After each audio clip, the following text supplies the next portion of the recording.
Социјалните тензии и голготата започнаа пред неколку години, а кулминацијата се случува сега поради низа пропусти и тактизирања, вели Миле Бобков, претседател на Конфедерацијата на работодавачи на Македонија. Сите негативни ефекти кои се случуваат сега и низ годините наназад е тоа што одредени сектори од високи проценти на пресметка на социјалните придонести за платите, ги спуштија на нивото на, поголемиот дел ги спуштија на нивото на 8050 денари и од тој момент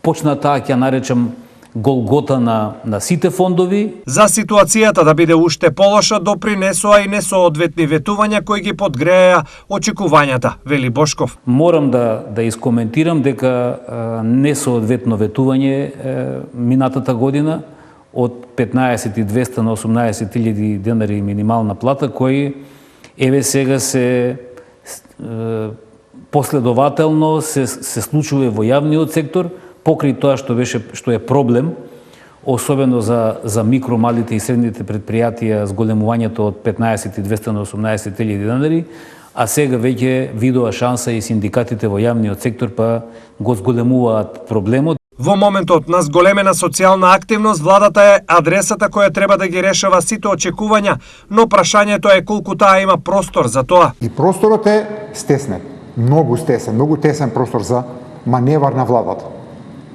Она реагира, помага толку колку што може, но треба да биде свесни дека не може бесконечно или многу повеќе. Ваквите размислувања за синдикатот не се прифатливи и сметаат дека зголемувањето на основната плата на 18.000 денари е реално, дека работниците со ништо не ја пореметуваат економијата, туку напротив. Анализите покажаат дека со 75 милиони евра за зголемување на платите во јавниот сектор, некаде на цирка 110.000 вработени, со нашиот предлог нема да ја зголеми инфлацијата.